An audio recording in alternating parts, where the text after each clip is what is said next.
Camera back करून पण देऊ शकते की तुला बरं नाही ना नको ऑन करू तुझी already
Hello everyone.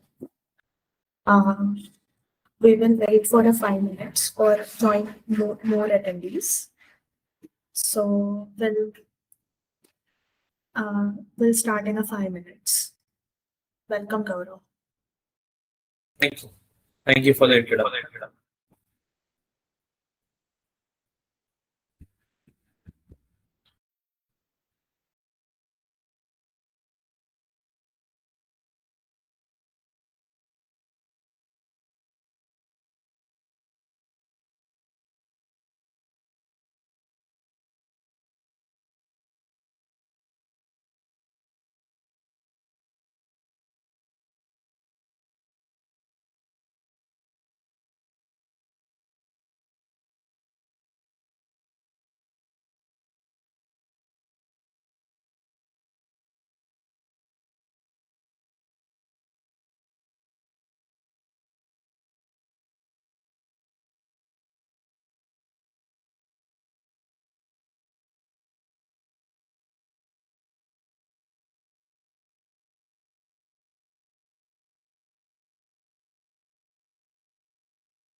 So, good evening, everyone, and welcome to today's webinar.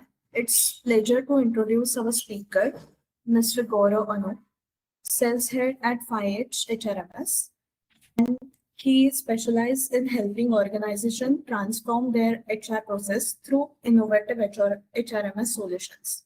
So today he will be sharing the practical insights and best practices that can help organizations simplify HR processes and drive business growth. Hi. Good afternoon, everyone. Thank you all for joining and thank you for that introduction, Pritha. I hope I'm audible. Can someone from the audience and Pritha give me a thumbs up if that's fine?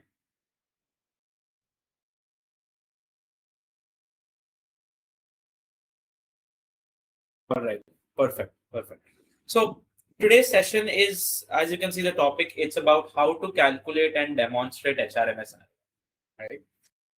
You have finalized your software, agreements are done, you have released the PO, maybe few of you have also started implementation. 5-6 months down the line, the management asks you a question that, hey Gaurav, you decided for this software. Can you tell me what all benefits have we gotten from it? Right? And to answer that question today is the reason why we have kept this webinar. Right? So how to calculate and demonstrate HRMS. This is the fourth webinar that we have. The first three have been HRMS buying decisions. Most organizations get wrong. The HR leader's role in driving transformation from resistance and adoption, getting managers and employees to your HRMS and proving the value. If any of the first three you feel that you would require a little bit of a brush up, we have the slides ready and you can reach out to rahul@5h.co.in. Right? Pritha, I would like if you can just share the email ID in the chat. Okay. Today, how to calculate and demonstrate HRMS ROI. How do we prove the value of the HRMS system that we have taken? Right? 7 KPIs. I believe all of you are HR experts over here. All of you must be creating KRAs and KPIs for all employees. But do you create KPIs for your HRMS systems? And if not, these are the 7 you should track. The first one is, has your hiring time reduced? Correct? Second one, how low or have you been able to reduce an offer to join drop rates? Okay. Are you still facing errors in payroll, which is your compliance, challans, returns, etc.? How happy are your employees with this? And not just in an HRMS, in the broader sense, the employee satisfaction should increase. There was a list of competencies or a competency skill matrix. Have they improved for employees? And the last one, what is the retention ratio? The HRMS must also contribute in reducing the retention ratio. Now, all of you might say that, how does an HRMS do this? Okay. The HRMS today or the HR tech space today is not supposed to be just to track data. It is to grow or help organizations grow. And these are the 7 key parameters. Right? We will go into each one of them in detail. So the first one is faster hiring times. Right? Every open seat has a cost. Correct? Any position that has kept more open rather than the number of days specified leads to a business leakage. It can be any position. Correct? So does your HRMS ensures that the time for hiring has reduced. Certain examples can be done through resume scoring, AI-led scoring, can be done to an automated interview scheduling. Is your system being able to tell you that if your hiring is not happening on time, where is my biggest challenge? AI-led first round interviews. If you feel first round of interviews are a list of basic questions where you might not need to spend the recruiter's time, can you automate it? And can your HRMS support it? Right? So the way to look at this, the ROI over here is days saved per hire into the cost of the vacancy. If the person was able to join 5 days before, that's the ROI you have generated multiplied by his or her salary. Next one. So all of you must have noticed that everyone gets offer letters, right? But out of giving 20 offer letters, I want to ask this question to the audience in their experience. Out of giving 20 offer letters, how many join? Right? You can put it in the chat box, 4, 5, or if someone has all 20 joining, that would also be great to know. But I would like the audience to take 2 minutes of their time, put it in the chat box. Out of 20 offer letters, how many of them on an average join in your experience?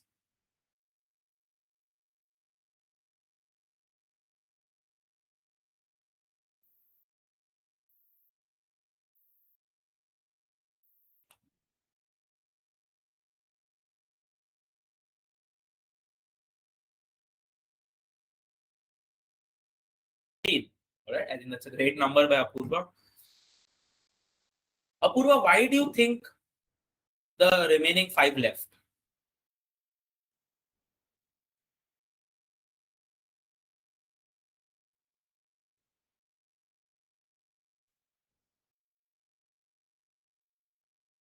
You can put it in the chat box. That's also all right.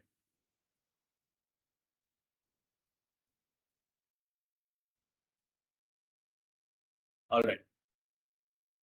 So at an average, what we notice is at 10 offer letters, somewhere close to 10 to 12 join. Right? Now, okay. All right. No idea. The majority of the reason why people fail to join, and I'm also talking from personal experience when I was building up the sales team at 5H2, was that first of all, the whole process, an employee getting onboarded or a candidate getting onboarded needs to be seamless. Okay. What I mean by that is there shouldn't be any restriction or there shouldn't be any struggle in the candidate joining, whether that's in him or her passing his information, sharing of documents, approving the letters. Everything should be a streamlined process. And today, a good talent is a very valuable find in the market. So every company is trying to poach them. Right? While as HRs, we might not have the complete right to increase their CTCs, but what we can do is ensure that the process from data collection to joining is smooth. And this is where your HRMS should also take care. Is it ensuring using digitalization that after giving the offer letter, maximum of them join? If not, then you need to raise questions to your HRMS directly asking them why. Why is it that a candidate who was so excited to join and was okay with the salary structure hasn't joined the company? Yes, maybe a different company offered him a better salary. But if that was not the case, why did they leave? Apurva, you need to ask this question to your HRMS. what is happening between offer and joining that the candidate is changing his mind. And more often than not, the answer from the candidate would be, I found the process too tough, or I was not engaged enough from offer to join. Right? So your HRMS should play a role in faster offer to joining and lower drop rates.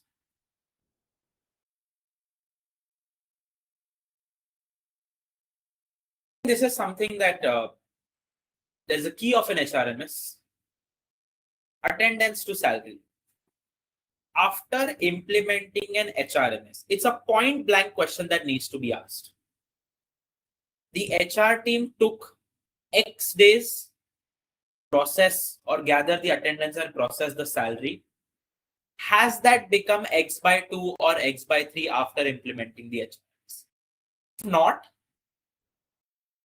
then you really need to raise questions to your HRMS. So the way to measure this is HRR saved per cycle into 12 months into the salary of the HR team that goes.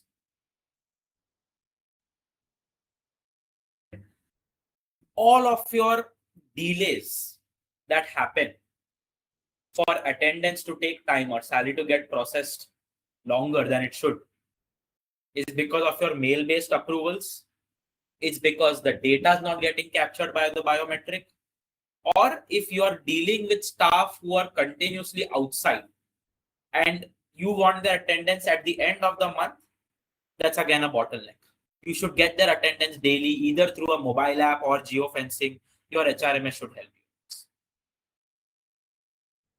Okay, so one question for people who are in the stage of implementation or selecting an HRMS, you need to ask that if today my HR team takes 4 working days and payroll is a big headache for me, how quickly is your HRMS, or what is the time that my team will take after your HRMS comes? And if the answer is anything more than half the time of what it used to take, you need to choose your HRMS.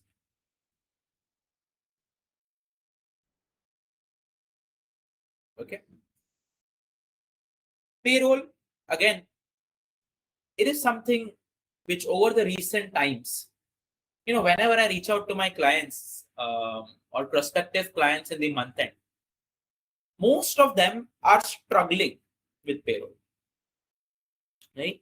Or rather than struggling, the word I should use is tensed up with payroll, because they don't have the confidence that the system is going to make an error-free statutory compliance, error-free challans, and error-free filing of returns. And again, you have to ask your HRMS team that the room for error over here is 0. So the way to measure your ROI is initially the penalties, the interest, and the late fees. They should be completely avoided. There should not be a single instance. Okay? And over here, if your HR team is spending time in verifying that, that is also business leakage. It's not your HR team's responsibility to go and keep on checking the payroll that has been generated for the system, maybe after 2 months of an implementation. If that is still the case, then those number of hours should be counted as a loss of business.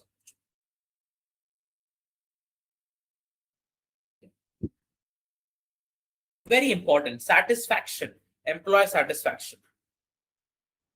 Most companies say that, hey, we have gotten an HRMS software for the HR team.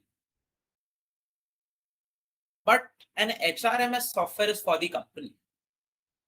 Correct? With the HRMS in place, are your employees more satisfied? Whether they are getting their letters digitally signed to them, whether their day-to-day activities of engaging with the HR has become more digital, whether the reimbursements that they before used to raise on a mail, now that they're doing on an HRMS, are they getting paid on time? Is it as per policies?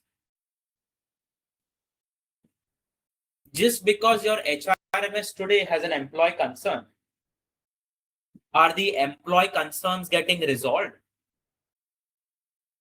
If not, then you need to raise questions to the HRMS that why weren't the concerns made visible to the right people?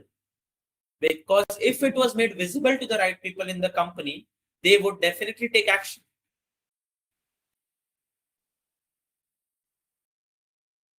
Is your HRMS helping employees understand what is expected out of them? A lot of companies today are going for performance management system. Can you pick an employee from your organization and ask him exactly what is your expectations from the manager? And if he or she cannot give you a right answer, your HRMS has not done their job. Secondly, no one is, born exceptional, right?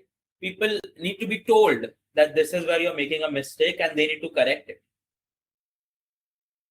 Does your HRMS provide you with the provision that month on month or quarter on quarter, employees are being able to communicate with the managers, and most importantly, is that getting documented?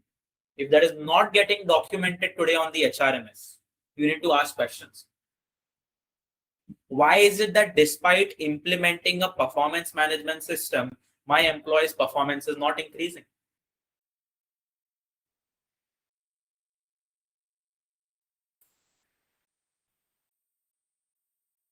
I believe coming on to these months of August, September becomes very crucial for HR because learning and development programs get decided. Correct? I would want everyone who's attended to put it on the chat box among the two options. Are trainings today given basis the gap analysis, or are trainings given today basis the training programs that were created 10 years ago? Think about it, all the HRs in this meeting. Drop in your answers in the comment box over here.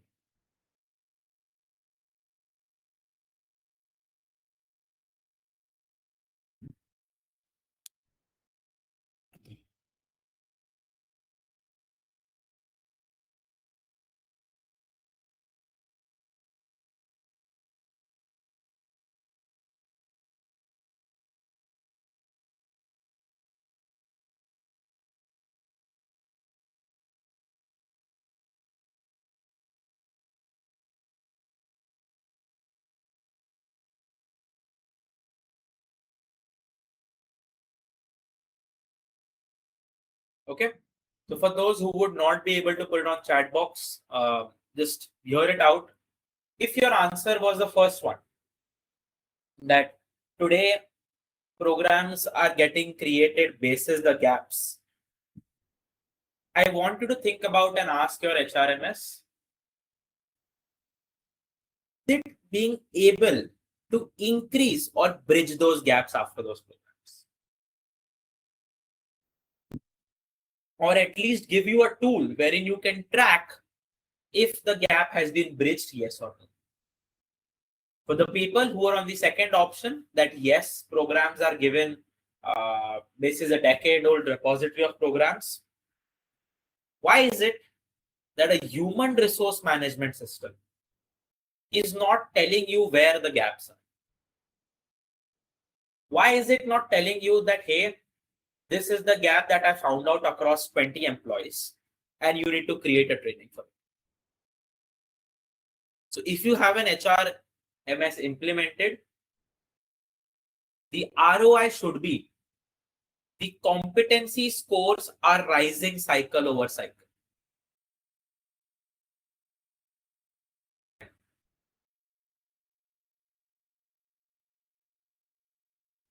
Lot of companies are faced with this, that my top guy is leaving. Everything I did, but he's leaving. What do we do? is your HRMS, which is again a human resource management system, not being able to control it? There are some things which are beyond its control, definitely.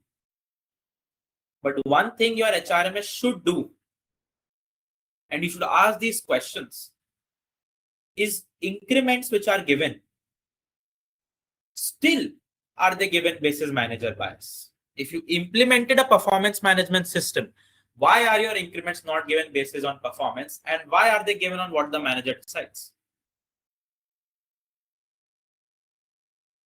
Secondly, if someone's done a good job, and if you're an HRMS, you're tracking performance, you are applying for leaves, you are looking at your pay slips, then why is it that I am not able to provide someone a recognition?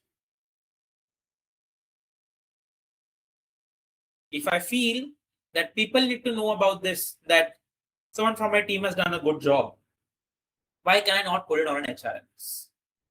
If every employee is there on the HRMS, why can I not use it as a common system that people can talk to each other? How to measure the ROI over here?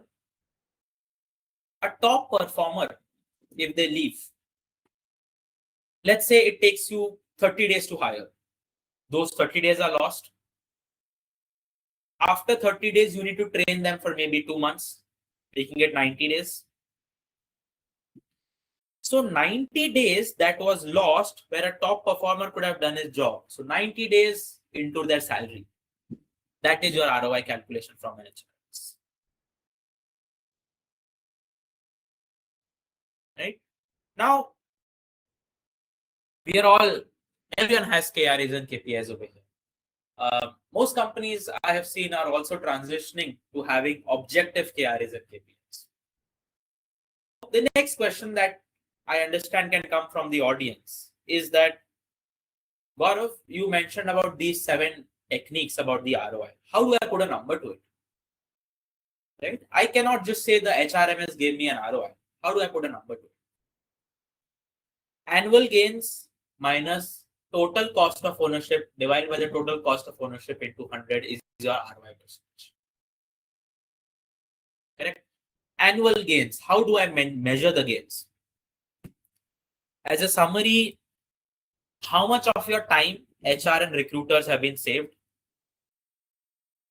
How much time have you saved? Or what is the tag date today in closing critical positions? So if it's reduced from 45 to 13 to 30, 15 days into the person's salary, that's your ROI. If let's say your drop rate from offers to joining was 50%, it came down to 30%. 20% into the salary of the particular position is your ROI. And before, your HR team had to re-verify the payroll sheet, or you had debit notes in terms of penalties, interest, late fees. Together, that value gets into your annual gains. Top performers. So as I mentioned, top performers, they leave. It takes you 30 days to hire one more guy, takes 2 more months to train him.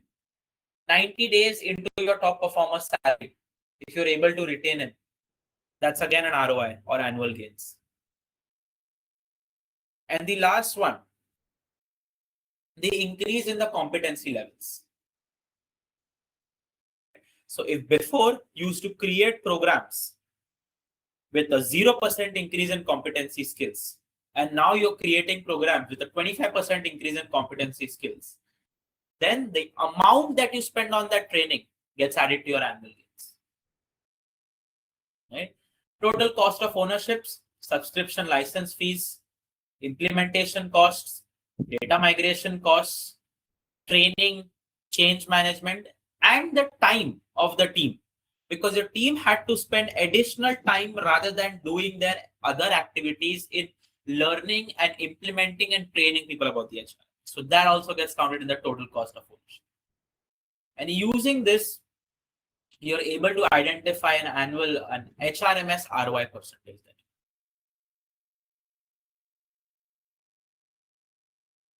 Yeah.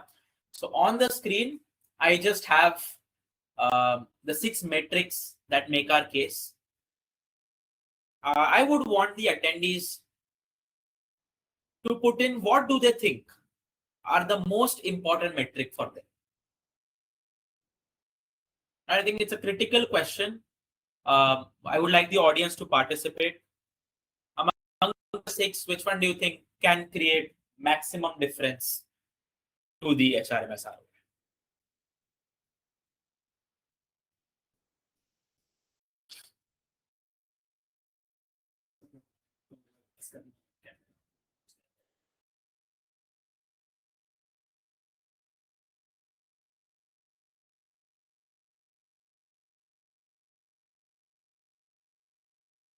Okay. Anyone else?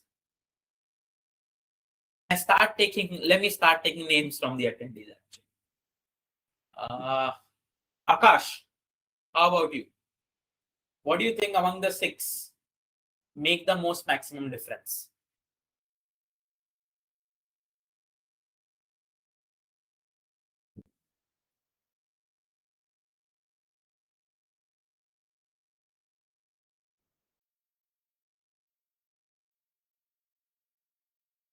Okay. Garva Priya, are you there? Would like to hear your thoughts.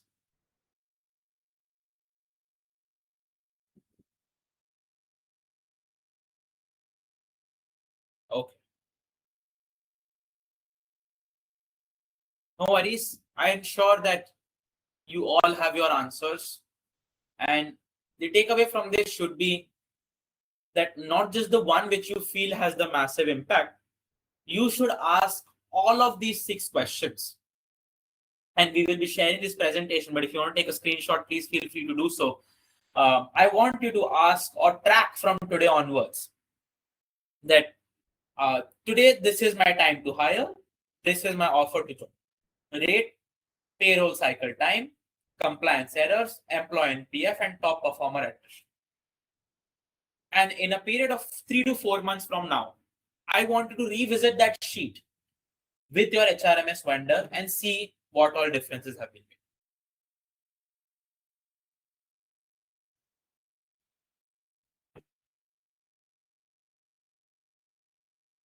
All right. I think we come to a close of this webinar. What we try to talk about over here is the HRMS today is not just a tool that helps you track. It is something that can drive real business ROI. Okay. But you also have to treat it that way. You need to sensitize people that we have to use the HRMS to get the ROI. It cannot just be lying in the hands of a few HR professionals expecting the system to make a big difference. So if the company has put in X amount of money, you should also ensure that people utilize the system, because trust me, these 6 ROIs will easily cross the investment that it made for you to get the HRMS. All right, that is all from my side. If there has been, or if the audience wants to ask any questions, this is a good time they can ask, and I would like to answer those questions.